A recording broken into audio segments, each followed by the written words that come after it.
Hello friends, I have a bedtime story for you today. It's called Where the Wild Things Are, story and pictures by Maurice Sendak.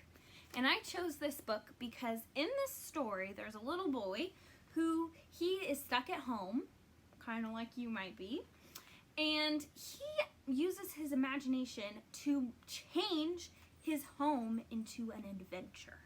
So I'm going to read the story, Where the Wild Things Are. Ooh, it's the window. Oh, we didn't look. Do you see that? It is called a cotton medal because it's the most distinguished picture book of the year that it was written. Where the Wild Things Are. I love the pictures in this story. The night Max wore his wolf suit and made mischief of one kind.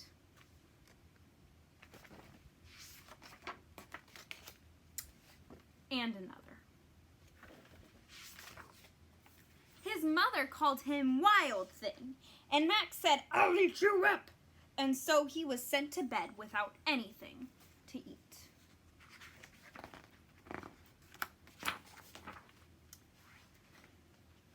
Very night in Max's room, a forest grew. Do you think a forest really grew in his room? Do you think maybe he's using his imagination? And grew until his ceiling hung with vines and the walls became the world all around.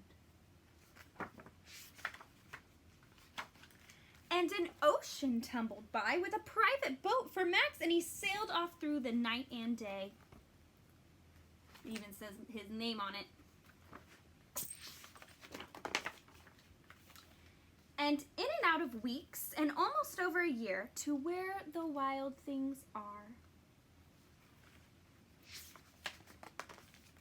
And when he came to the place where the wild things are, they roared their terrible roars and gnashed their terrible teeth and rolled their terrible eyes and showed their terrible claws.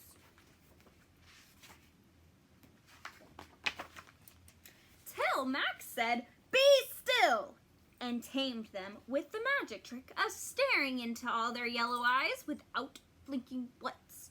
And they were frightened and called him the most wild thing of all.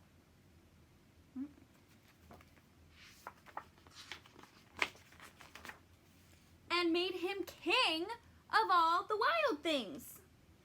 "And now," cried Max, "let the wild rumpus start." Ooh, it's a wild rumpus.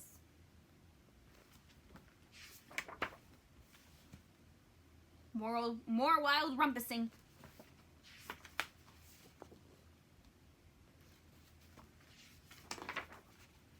"Now stop," said Max, and sent the wild things off to bed without their supper, and Max, the king of all the wild things, was lonely and wanted to be where someone loved him best of all. Then all around, from far away across the world, he smelled good things to eat. So he gave up being king of where all the wild things are.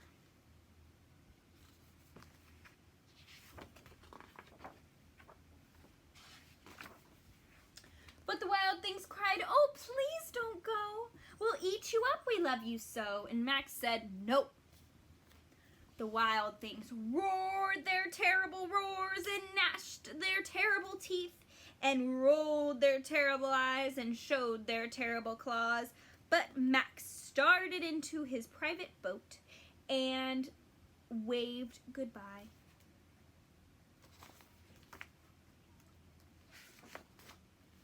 And sailed back over a year and in and out of weeks and through a day. All the stars are so pretty.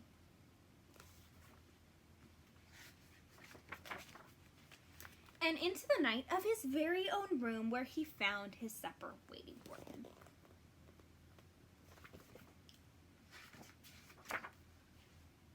And it was still hot.